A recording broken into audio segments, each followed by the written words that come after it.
The rains come again until there is nothing left of road, wood, or field, nothing in the entire world but mud. The exhausted English soldiers hoist their longbows over their heads, trying to protect the precious yew wood from the water. The empty wagons can scarcely roll forward, even though all the supplies have long been eaten. Terrifying hoofbeats resound from the rear. The French knights have come. The English have been in a slow retreat ever since the debacle at Harfleur, where King Henry V's glorious siege dragged on, costing the lives of 3,000 Englishmen. Now, Henry has all but abandoned his dream of establishing his hereditary claim to the French crown.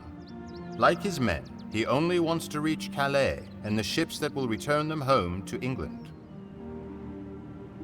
On the road back to Calais, the French army overtakes Henry. Knowing that the English are fatigued, starving, and outnumbered 3-1, the French have no interest in negotiation. The English make their stand on a wooded hilltop. The archers plant stakes in the ground to offer some barrier against the deadly French cavalry. Henry's only hope is that his lightly armored infantry prove more nimble than the impetuous French knights, and that the range of his archers can even the odds before the French horses are upon them.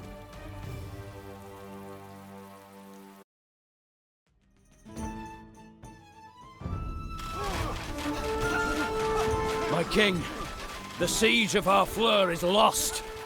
We should withdraw before our casualties are too grave. The French will undoubtedly harry our retreat. We must make haste to a transport, so that our King Henry will once again see beloved England. We may just be able to slip between these cliffs in the walls of Voyenne. However, Voyenne is known for its learning. Perhaps we can recover something from the university there. The nearby town of Frévent is quiet and peaceful. We should be able to rest here, but not for too long.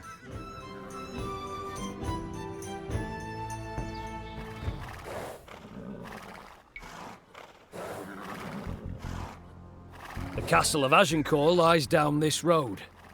We will likely face many French knights. The fighting will be fierce. If we are marked to die, we are enow to do our country's loss. And if to live, the fewer men, the greater share of honor.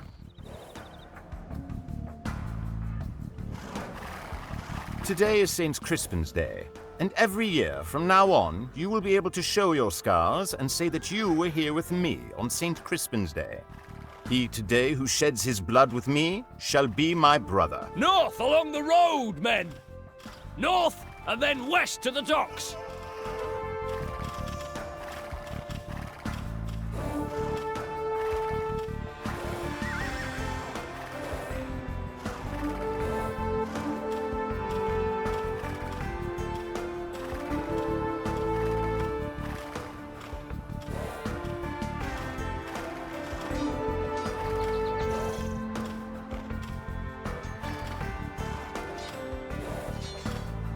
Quickly now, my king.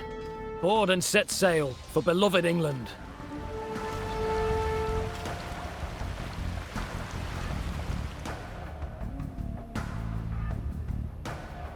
England!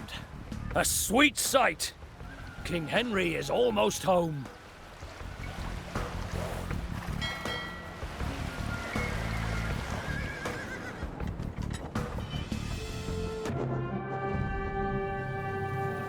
The Battle of Agincourt is remembered not because it was an inevitable triumph, but because it was an upset. Outnumbered English longbows were victorious over French knights only because the knights had to charge up a muddy hill through a dense forest. The English wore little armor and were able to catch the encumbered French in the middle of their retreat. A charge by Henry and his surviving cavalry pushed aside the beaten French and opened the road to the coast.